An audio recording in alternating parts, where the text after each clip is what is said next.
Welcome to our DA local election manifesto.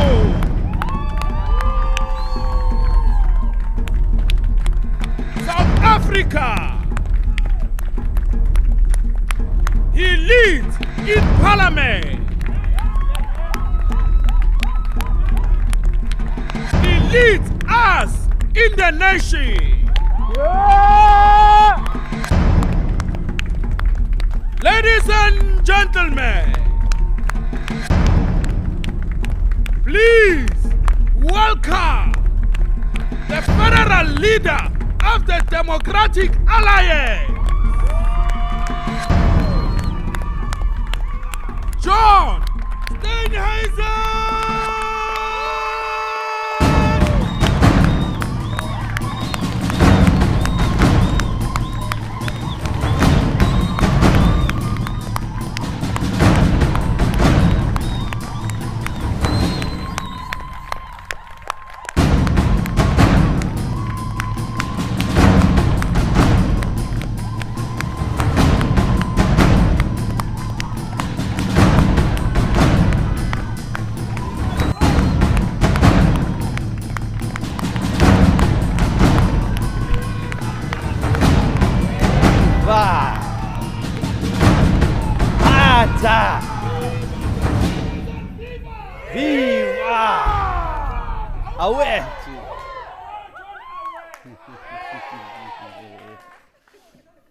Fellow Democrats, fellow South Africans, what a day this is for the Democratic Alliance and for our country. Just 5 weeks out from a historic local government election, today marks the official launch of our election manifesto, and with it, our vision for every town and city in this country under a local government that works. We've been on the road for months, already speaking to people about the importance of these elections. But today, we're able to hold up a document that sets out exactly what we think matters in local government, and then explains how the DA will make this a reality. This here is our blueprint for a local government that works. I want to urge every voter who's concerned about the precarious state of their town, who might be scared for the future of their family, or who doesn't know whether their business can survive another 5 years of the status quo, to read this document. Find in it the parts that speak to your specific concerns, and then see what we propose to fix this. We've tried to keep it as straightforward as possible and avoid all those dry technical language that so often accompanies these documents. We want it to be easily understood and applied to whatever the situation in your town or your city may be. We want you to visualize the potential of your town once we've evicted the ANC government and replaced it with a DA government, and then applied this blueprint for the next 5 years. Now, I know just how bad things are going in so many municipalities today. In recent months, I've visited many towns across the country, and I've spoken to hundreds of people, and the stories they've shared with me paint a very bleak picture indeed. Ours is a country where the collapse of local government is so widespread that it can no longer be feasible to place these non-functioning municipalities under administration, as there's simply just too many of them. Ours is a country where, bit by bit, ordinary citizens, businesses and civic organizations have had to start taking over the responsibilities of their failed local governments, where grass verges are mowed and potholes filled by ordinary residents, people whose sense of pride and ownership of their neighborhood won't allow them to simply stand back and watch as it all crumbles, where water infrastructure is repaired and maintained by members of the community, because the alternative is too catastrophic to contemplate, where NGOs and churches have had to step more and more into the role meant to be fulfilled by government's social services, where neighborhood watchers and rural safety patrols have taken on the duties of protecting communities because the police and local law enforcement simply cannot. And as more and more of these functions are taken off their hands, these local governments are only too happy to just step back and do nothing. Ours is a country where hundreds of municipalities can no longer collect payment from residents for services like electricity and water and end up owing these utilities billions of rands, and they're constantly on the verge of disconnection.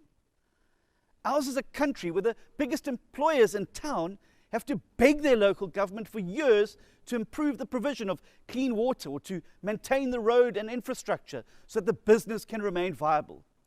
And when this doesn't happen, and when these businesses and factories eventually have to close down or relocate elsewhere, these very same local governments turn around and beg them to stay. We all know the story of the clover factory in Lichtenberg that made the news headlines. But that same scenario is playing out in dozens of other towns, in most provinces, where the failure of local government to do the very basics of their job has hounded businesses out of the town and left thousands of our people jobless. One by one, our small towns are becoming economic ghost towns. And the people who remain there after all the businesses have left are faced with an impossible decision. Stay there, unemployed, desperately poor, and with almost no prospect of finding a job, or to leave the place you call home and your family in search of an equally uncertain future in a strange city. Those cannot be the only two options.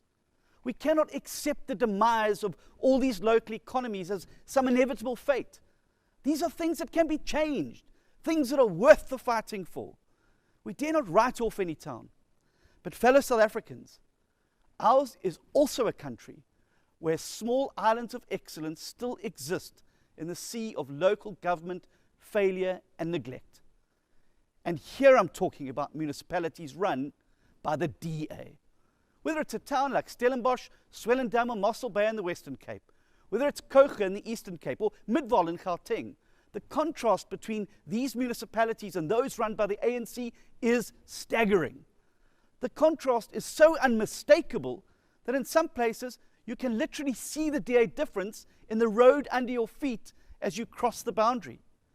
And it doesn't matter which independent criteria you use, whether we're talking clean audits in the Auditor General's report, whether we're talking municipal rankings by Ratings Africa, whether we're talking the results of the Citizen Satisfaction Index, or whether we're talking the unemployment numbers put out by Stats SA. DA governments consistently come out on top. Now, the DA governs less than 10% of South Africa's municipalities, but the top 5 performing municipalities are all run by the DA. And you may ask yourself why. What is it about these towns and cities that makes them work when neighboring municipalities are imploding? Why should a DA-controlled municipality offer such a vastly different outcome? And there are a number of reasons for this. For starters, our party is obsessed with doing the basics well, streamlining and correcting our systems until they're efficient and entirely focused on solving the problem. Whether this problem is collecting refuse, filling potholes, managing housing lists, or keeping people safe. We also believe in employing only fit-for-purpose individuals to government and then demanding accountability from them, because this is the only way to build a capable state. We have zero tolerance for corruption, and we have an obsession to reduce any unauthorized or irregular expenditure as low as we possibly can. In other words, to spend every single cent of public money in the most efficient manner and where it makes the most impact.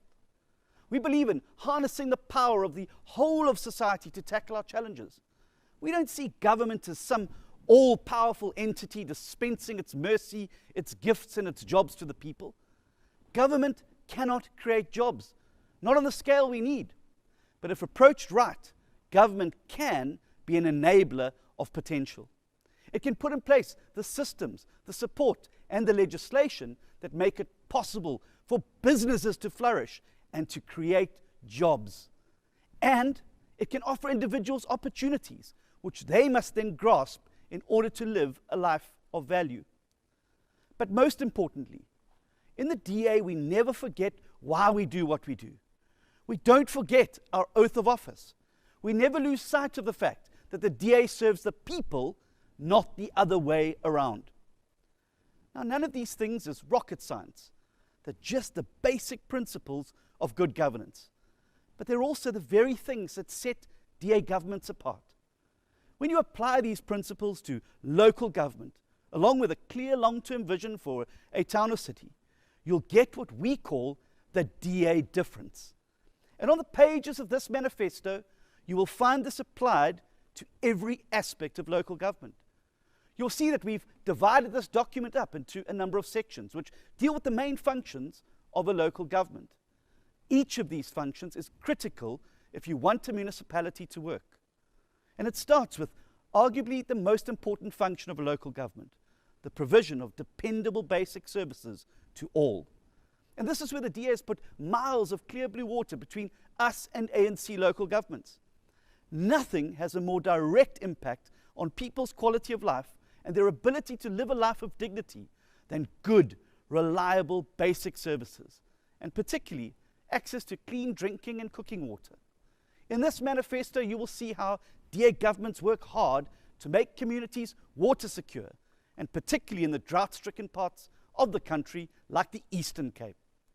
Having successfully fought off Day Zero in Cape Town, DA governments are using learnings from that episode to mitigate the drought in Nelson Mandela Bay through measures such as foster leak repairs, flow restrictions, sinking boreholes, and running public awareness campaigns. You'll also read here of the DA's efforts to provide residents with clean and hygienic environments to live in through regular waste collection, managing landfills, controlling polluting emissions, and supporting waste pickers in their recycling efforts. In the section on electricity provision, you will learn of the DA's mission to make 6 pilot municipalities in the Western Cape load-shedding proof in what they call the Energy Resilience Project. These municipalities are putting in place measures that will enable them to procure electricity directly from suppliers and ultimately end their reliance on Eskom altogether. You will also learn that Cape Town already manages to avoid at least one stage of load shedding compared to the rest of the country through its pumped hydropower station at the Steenhuisen Dam. You will learn of our plans to improve public transport and road quality, as well as to our plans to integrate public transport in metros into a one-ticket system. You can also read about our award-winning recycled plastic road in Kocha, the thousands of potholes we've already filled in Tshwane, and our world-class bus rapid transport systems in both Cape Town and George. The next section in the manifesto deals with crime and safety. And although policing is a function of national government, DA governments have been working extremely hard to protect residents from the scourge of crime and particularly gangs and drugs. We want all South Africans to feel safe and free in their own neighborhoods or out on their farms, and we'll help to protect them and take back the streets from the criminals in this country. Ultimately, our goal is to devolve much of the policing functions from national government to competent metros and municipalities. And we will fight national government's attempts to bring all metro police departments and municipal law enforcement into one centralized police service. And we will take this fight all the way to the Constitutional Court if that is what we must do. When it comes to the local economy and jobs, DA governments have one mission, and that is to open the doors of our towns and cities to investors and let them know that we are open for business. We will do everything in our power to make it easier to do businesses in a DA-run town or city, whether this is quicker construction permits, quicker property registration, or quicker electricity connections. We also recognize the enormous contribution of informal traders to local economies, and we will support this crucial sector through convenient trading sites, affordable permits, and applying the infrastructure that they need to trade. The DA-run city of Cape Town is already ranked the top SA city in the World Bank's Doing Business survey. But for us, this is just the start. Our cities and towns have the potential to do so much more. As our Cape Town mayoral candidate Jordan Hill-Lewis's campaign slogan says, Cape Town works, let's do more. The next big mandate of local governments is the delivery of a range of housing options, and particularly low-income housing options for a rapidly urbanizing population. And while the national housing budgets are being slashed, DA governments will increase housing delivery through smart collaborations with the private sector. We will also continue to push national government to release suitable tracts of state-owned land in cities to help us deliver quality housing options close to work opportunities and major transport routes. In the city of Cape Town, there are several such projects underway that will deliver thousands of housing opportunities in central locations. Elsewhere, the DA government in Stellenbosch has launched an innovative housing app which applicants can use to access a database, apply for opportunities, and update their info. And across all DA governments, we continue to make thousands of South Africans property owners with a full title deed. This is one of the most financially empowering steps any government can take, and the DA will continue to fight for the right of all South Africans to own property. Our manifesto ends with a section on good, clean, transparent governance. And here we reaffirm our commitment to stamp out corruption, eliminate wasteful expenditure, pay all of our suppliers within 30 days, and bill all residents correctly, to conduct transparent tender processes, and appoint all officials fairly and on merit. Fellow South Africans, these are all the things that already set DA governments apart. These aren't the pie-in-the-sky promises of other parties' manifestos. We already implement these steps, and we already live these values where we govern. That's why our posters say, the DA gets things done, and we are the only party that can make this claim. If you're choosing a government to run your town or city, that is the only criteria that matters. Will they deliver? Now, as a country, we have some big decisions to make, and we're going to have to make them soon. All around us, the ability of the state to deliver is being steadily eroded, and this is creating a powder keg of frustration and resentment. Over 44% of adult South Africans cannot find work. Dozens of municipalities are already entirely dysfunctional, and many, many more are heading in that same direction. And while all our global peers have started their post-COVID recovery, our economy is stuck in first gear, and our own recovery looks a very long way off. Never before has the need for change been more urgent. But the good news is that the stars are aligned for us to make history as a country.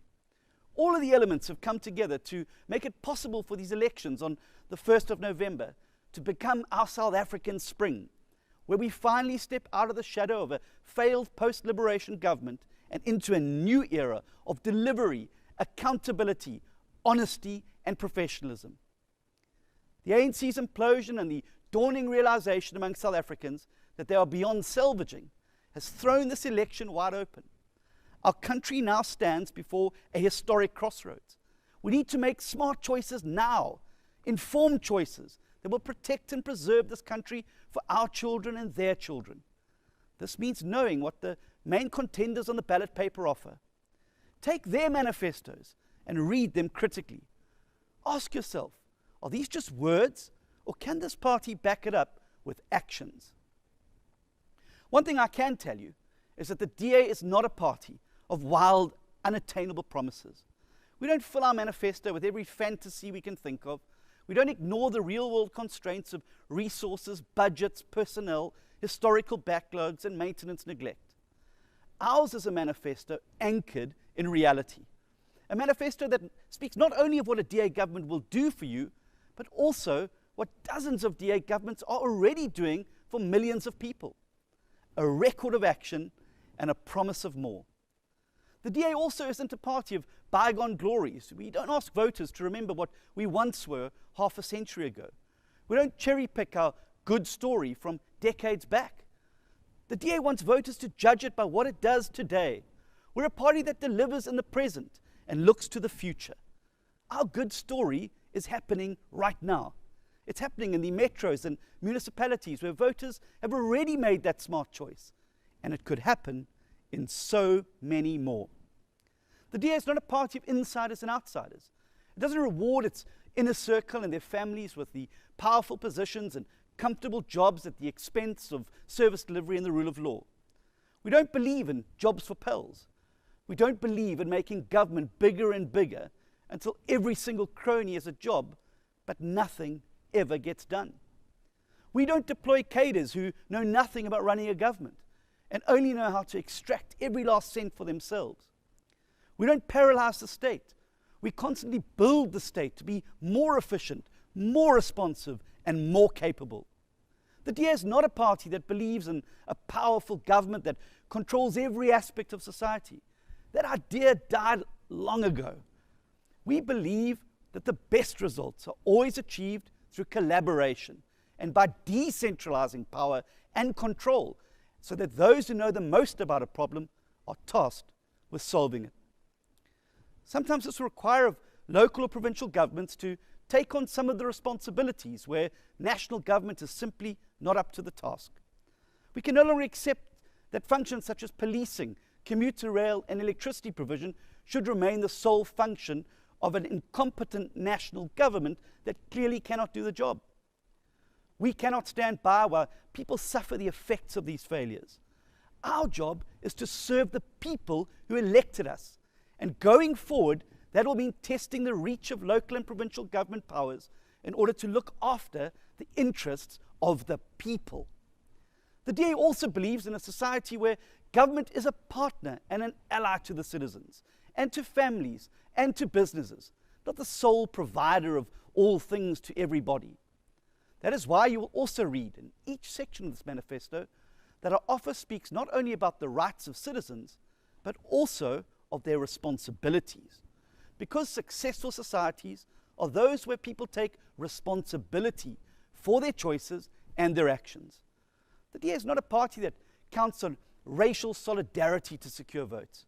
We don't come and say to people, you should only vote for someone that looks like you, or someone that speaks your language, or someone who shares your culture or religion. None of those things matter when it comes to delivering the kind of government that can revive our towns and cities and breathe life into their dying economies. None of those things are the qualities that make for efficient, accountable government. But when a party has nothing else to offer, it's not hard then to understand why they would appeal to emotional issues like race or identity. Our project in the DA is much bigger than that. We're not here to divide people up into tiny boxes of sameness. We'll never be part of this dangerous game of turning South Africans against each other, or of creating suspicion and resentment and telling people that someone has to lose in order for them to win. If our country is to recover and prosper, it can only be as a single nation focused on a common goal. And that must be our country's mission. But above all, the DA is a party that gets things done. We're a party that not only has a vision and a plan, we're also a party that does what it says it will do. And in local government, where the impact of service delivery makes such an instant difference to people's lives, that is all that matters. And that is why I'm so proud to lead the DA in these elections, and so confident to offer up this manifesto as proof of what our party can bring to even more towns and cities after the 1st of November. And that is why I'm so proud to lead the DA in these elections, and so confident to offer up this manifesto as proof of what our party can bring to even more towns and cities after the 1st of November. For the first time ever, the DA has a candidate in every single ward in the country. We've made it possible for every eligible voter to make the right decision in 5 weeks' time. Let us now go out there and take back our towns and our cities. Let's replace the corrupt with the capable, and desperation with hope. Let us vote for the only party big enough to bring change, and the only party big enough to keep the ANC and EFF out of your town. Let us vote for 5 uninterrupted years of service delivery, and only if you're satisfied with those 5 years, another 5 after that. Let us breathe some life back into these wonderful towns across the length and breadth of South Africa that so many of us call home. And let us choose as our local government the only party that can honestly say, we get things done. And so, South Africa, let us go out on the 1st of November and vote for a DA government. Viva DA! Viva!